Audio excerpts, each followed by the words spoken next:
Oi, então você quer ter um estúdio e comprar equipamentos e produzir fonogramas e cobrar do artista pelo serviço prestado.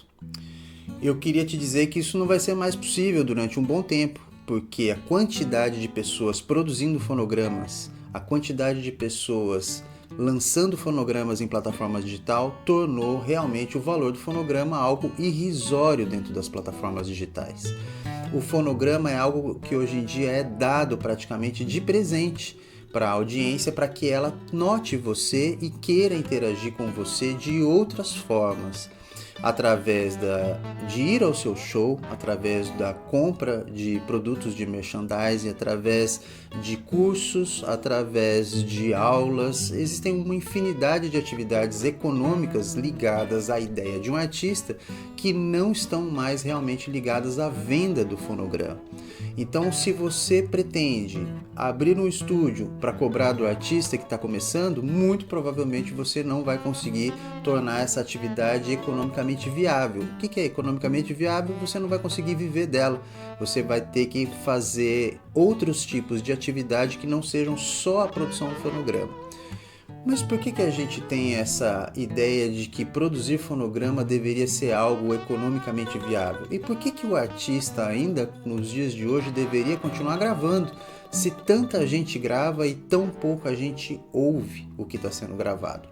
Bom, para entender isso e chegar numa conclusão, a gente precisa recorrer à história. E aí eu vou lançar mão de um recurso muito importante, uma tecnologia antiga que está em falta hoje em dia, que chama o livro. Eu vou mostrar para vocês um livro que para mim é extremamente importante.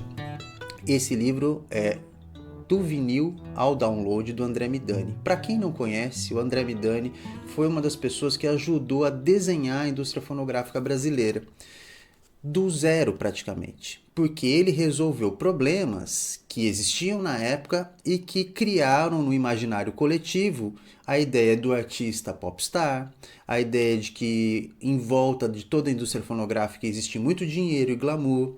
Ele criou também a ideia dos grandes estúdios no Brasil, né? Ele ajudou a formar essa ideia que os grandes estúdios eram necessários para produzir fonograma e que a venda de fonograma era algo economicamente rentável. Obviamente, esse modelo que existiu já não existe mais. O André Midani também já faleceu, se eu não me engano, em 2019. E todo o modelo que ele viveu e que ele ajudou a construir já não está mais disponível para a gente que ainda está trabalhando. Então, o que é muito importante a gente entender nesse ponto da nossa discussão aqui? Que a indústria fonográfica, na década de 50, ela era dominada pela Odeon e RCA Victor, que de alguma forma produziam fonogramas na Europa e nos Estados Unidos e distribuíam nos outros países da América Latina, do leste europeu, inclusive na África, na Ásia também.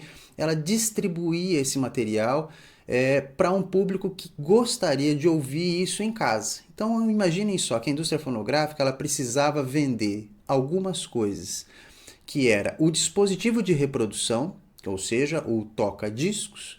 Ela precisava vender a mídia e para isso, para que ela vendesse a mídia, que eram os discos, né, de goma laca, depois os discos de vinil, fita cassete, CD, para ela vender isso ela precisava colocar um conteúdo dentro. E qual era o conteúdo? Um fonograma artístico, de um artista de um determinado local.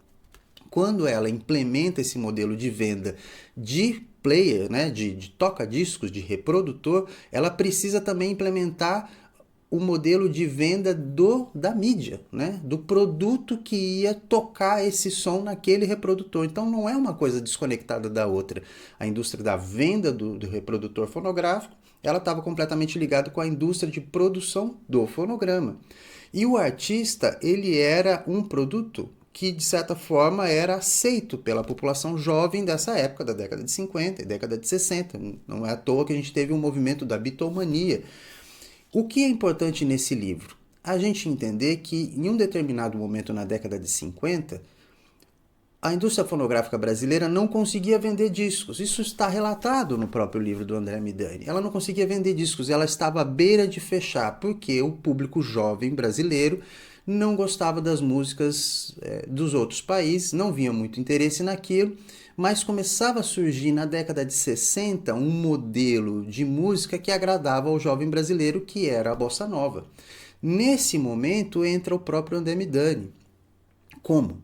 Ele cria, com base em outros modelos de venda, por exemplo, de distribuição de livros, um modelo de venda de fonogramas porta a porta. Como ele pensou isso? Se nas lojas, né, nas lojas convencionais de discos só existiam discos que agradavam aos mais velhos, ele pensou num modelo de distribuição que fosse levar o fonograma com músicas da bossa nova para os jovens. Então olha só que legal que ele fala aqui nesse capítulo que eu marquei para vocês aqui, ó.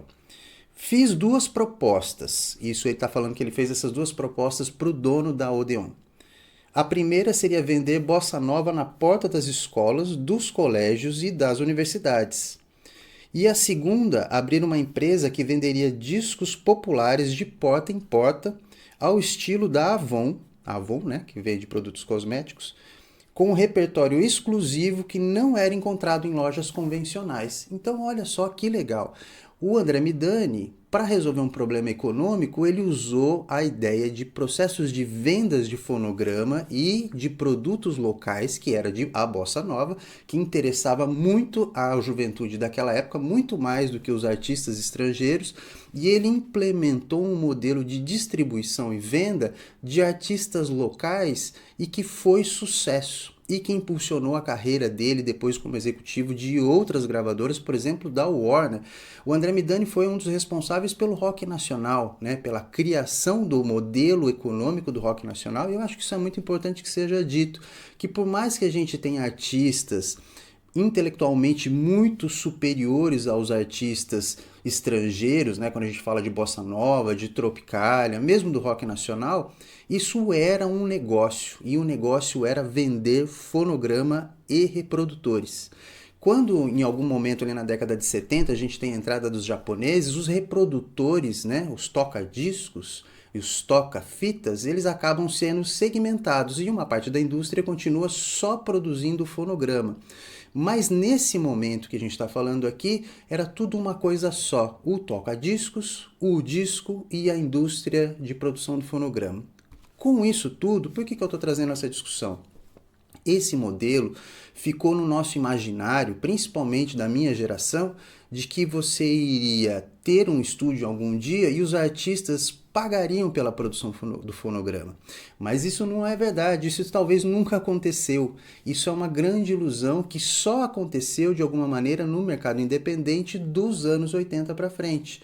Por quê? Porque as grandes gravadoras apostavam em produtos economicamente viáveis e elas financiavam esses artistas, elas bancavam esses artistas com um dinheiro que a gente chama de advanced, né? Eles pagavam adiantamento para esse artista, prevendo o lucro que ele teria com a venda dos discos. E o artista independente, se ele quisesse, ele poderia tentar produzir um disco para vender ali, também de porta em porta, para os amigos, no show, com as horas que sobravam dos estúdios das grandes gravadoras. Com a democratização do acesso ao equipamento de gravação, principalmente por conta do Pro Tools, a gente tem uma enxurrada de pessoas, cidadãos comuns, né, como eu, como você, podendo comprar um equipamento, podendo comprar um microfone, separar um espaço na sua casa para poder produzir fonograma.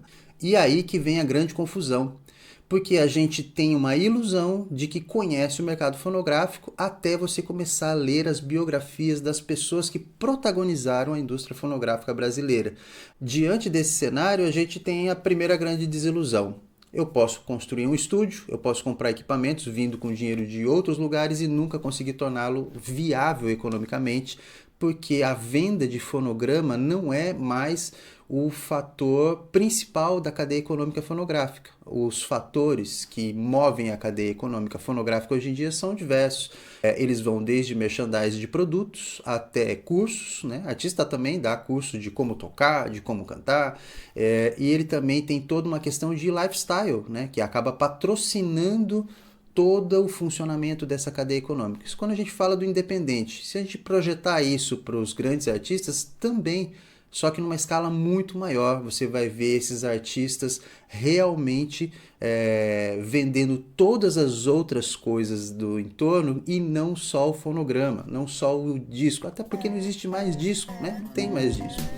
Bom, diante disso, a minha pergunta para vocês é: para que a gente vai continuar gravando as pessoas?